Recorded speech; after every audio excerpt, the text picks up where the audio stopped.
A gente fala de um estudo publicado recentemente que afirma que 25% dos pacientes internados com coronavírus apresentam embolia pulmonar ou trombose venosa profunda de membros inferiores. Vamos entender qual a relação da Covid com esses problemas na reportagem de Natália Campos. Os estudos ainda são muito recentes quando o assunto é Covid-19. O que já se sabe, de acordo com a pesquisa publicada pelo Jornal Oficial da Sociedade Internacional de Trombose e Hemostasia, é de que há uma relação cada vez mais evidente entre pacientes com a doença e a facilidade que eles têm na formação de coágulos ou trombos. A trombose é quando eles se formam nas veias e artérias do paciente. São esses vasos quem levam o sangue com oxigênio, com os nutrientes para as células do nosso organismo inteiro.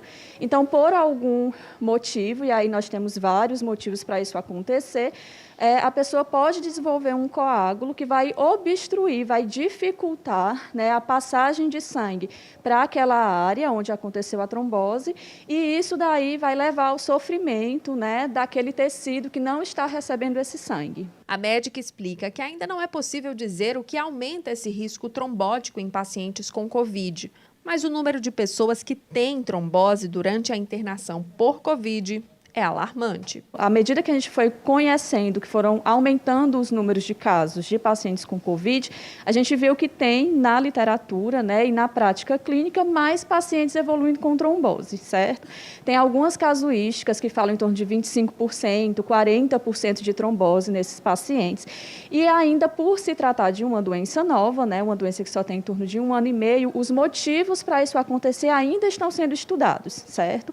Acredita-se que os pacientes que evoluem com formas moderadas e formas graves têm um risco ainda maior de desenvolver a trombose, Um dos motivos seria o quadro de inflamação que a Covid gera no organismo. Uma das possibilidades para o surgimento das tromboses nos casos de Covid-19 é de que o perfil dos pacientes infectados também seja um fator de risco. Tem vários estudos acontecendo ao redor do mundo para tentar identificar, de fato, quem seriam esses pacientes com maior risco, Os internados, com certeza, têm um risco aumentado. Esses pacientes ambulatoriais precisam ser avaliados caso a caso, por isso que sempre existe a orientação, de acompanhar mais de perto aquelas pessoas que já têm outros fatores de risco para complicação. O uso de anticoagulantes é uma das alternativas no tratamento das tromboses.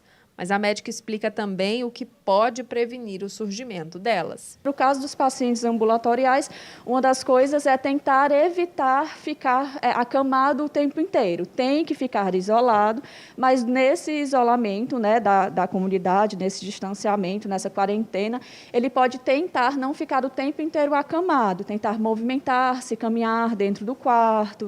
Nos pacientes que estão internados, necessariamente todos vão fazer uso de anticoagulante na internação, seja independente de qual anticoagulante seja, de qual dose cada médico vai avaliar.